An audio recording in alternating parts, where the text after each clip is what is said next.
Welcome back to another explainer. Today, we're taking on what is, frankly, a genuinely high-stakes journey. We're looking at exactly what it takes to bring an electronic batch record system, an EBR, out of that safe, controlled project state and into live, routine use right there on the manufacturing floor. It's one of the most critical transitions in pharma manufacturing, and I've got to be honest, the margin for error here is incredibly slim. So let me just pose this question to you. How exactly do you drop a massive, highly validated software project into a live, breathing manufacturing environment without, well, breaking everything? I mean, think about it for a second.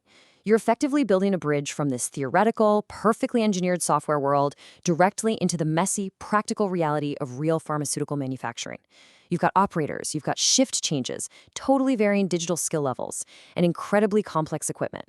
So to cross that bridge safely, yeah, we're going to need a flawless strategy. Okay, let's dive into this. To safely cross that chasm, we're going to follow a 6-part roadmap today. Number 1, assessing the current state. 2, sensible process harmonization. 3, choosing an implementation approach. 4, risk-based data migration. 5, the controlled cutover window. And finally, number 6, support and change management. Right, let's kick things off with section 1, assessing the current state, surveying the landscape before you build. Now, the golden rule here is simple, but absolutely non-negotiable. You just cannot deploy an EBR safely into a process that you don't actually understand.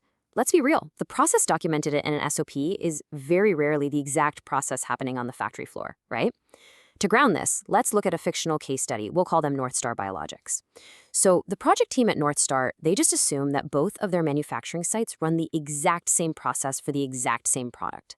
But what if a proper, thorough current state assessment uncovers that Site B is actually relying heavily on shadow spreadsheets just to get the job done, and their equipping interfaces are constantly dropping out?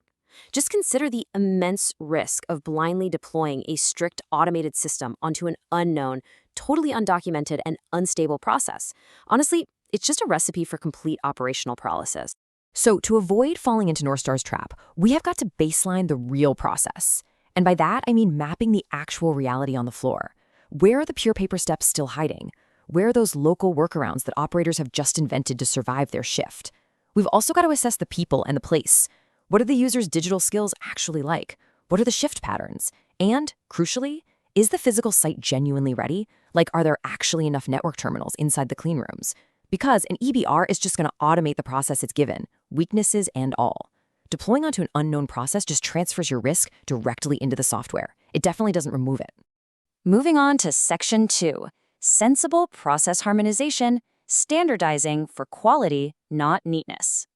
Now, what's really interesting about this is that introducing an EBR is a fantastic opportunity to standardize how a product is made across different sites. But we really shouldn't do it blindly. We standardize for quality and control, not just because, it looks neat and tidy in a software platform. We achieve this by defining a global core process, so using shared terminology, a unified data model, common steps, but we have to contrast that against justified local variation. Look, some variation across sites is completely acceptable, but only if it's strictly justified. If Site B has a different make of bioreactor, or they operate at a totally different scale, or they have specific differences in their regulatory registration, those local variations absolutely must be preserved. However, if a difference exists purely because, quote, that's how we've always done it, actually, scratch that. That is accidental drift, and it needs to be harmonized right back into the global core. All right, into section 3, choosing an implementation approach, selecting your rollout vehicle. So with our process fully understood and harmonized, how do we actually deliver this massive system onto the manufacturing floor? Let's bring North Star Biologics back into the picture for a second. We know Site A is mature, it's stable, and it's ready to go. But we also know Site B is battling documentation errors and unstable interfaces. Facing massive schedule pressure, management suddenly decides they want a big bang rollout, literally flipping the switch at both sites on the exact same day. I really want you to evaluate that for a moment. It represents an absolutely massive peak risk. When your readiness is this uneven, a big bang approach is incredibly dangerous, primarily because there is zero fallback to a partially live state. Instead of just defaulting to a big bang, we need to look at all the rollout strategies available to us. A pilot approach lets you deploy on one representative site so you can learn safely. A phased approach, on the other hand, rolls out in controlled stages. Big bang, as we just mentioned, is that all-at-once deployment that demands the absolute highest level of readiness. And finally, the template approach. This involves validating a global core first and then deploying it site by site. For North Star, they should definitively reject the Big Bang approach, no question. The sensible, defensible path here is a phased template rollout. Start with a pilot at the mature Site A to learn the ropes, and give Site B the time it desperately needs to stabilize. Which brings us to Section 4, Risk-Based Data Migration, deciding what baggage to carry. Right, as we move into data migration, we are preparing to bust one of the biggest, most expensive myths in system implementation. So the crucial point is this: not all historical records must automatically be migrated. Seriously, let that sink in for a second. So many project teams falsely assume they have to scan and digitize 10 or 20 years of legacy paper batch records and force them all into the new EBR. You really don't.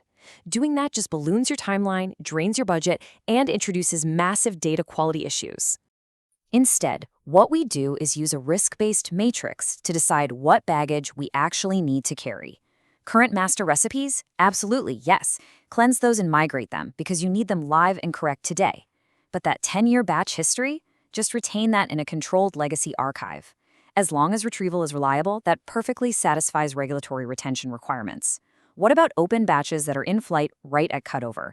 Complete those in the legacy paper process. You really want to avoid splitting a single batch record across 2 different systems. Using this risk-based approach protects your data integrity, and honestly, it saves vast amounts of time. Okay, moving into Section 5, the controlled cutover window, the final leap to live operation.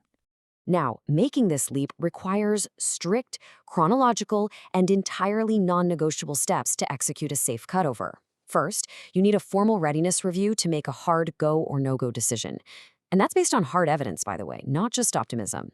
Then, a system freeze on legacy data entry. You need to create a clean line in the sand. Third, you execute and rigorously verify the final Delta migration. And only then, at step 4, do you get formal go-live approval from defined authorities to finally activate the system. But we need to vigorously debunk another really dangerous idea here. Simply writing up a rollback plan in a Word document and then just filing it away in a folder somewhere, that is not enough. An untested rollback is just a hope. It is not a plan. If you pull the trigger on Go Live and the system suffers a critical failure, you absolutely must know exactly how to revert to the legacy process safely. It literally must be tested with realistic outages and realistic data long before the cutover even begins. So let's challenge North Star one last time. Imagine during their Step 1 readiness review, they suddenly realize their outage reconciliation process, their safety net for when an interface drops mid-batch, has actually never been tested. What is the only acceptable action here? Well, it's a hard blocker. Without a proven, tested safety net, the cutover must be stopped immediately. No exceptions. You halt the deployment, you build the reconciliation process, and you test it thoroughly before you ever even think about issuing that go-live approval. And finally, Section 6. Support and change management, surviving and thriving on the other side. Look, deploying the system is really only half the battle. Surviving and thriving in everyday routine use requires us to focus heavily on the human operators and how we maintain the system's validated state.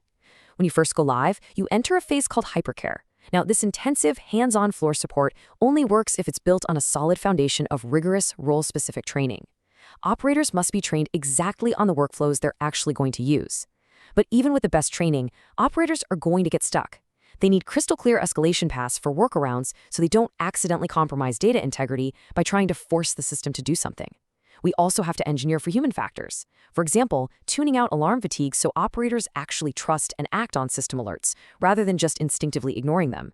And of course, you must define strict exit criteria before you allow the project team to hand everything over to routine IT support. Eventually, this intensive hypercare transitions into everyday routine operations. But remember, the EBR is now a live, validated system. And what does that mean?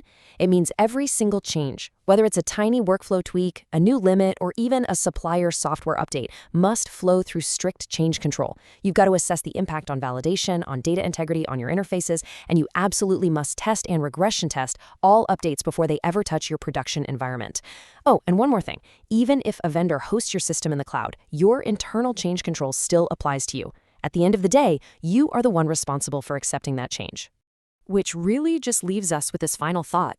Say your EBR is live, the ribbon is cut, and that bridge is fully crossed. But if your operator on the floor faces a critical interface failure at 2 a.m. tonight, do they know exactly how to reconcile it safely without compromising the batch? Because a successful implementation isn't judged by how smoothly the software runs in some pristine test environment. It's ultimately judged by how well the system and its people handle the unexpected out there in the real world. Keep that in mind as you plan your own deployments. Thanks so much for joining me on this explainer, and I will catch you in the next one.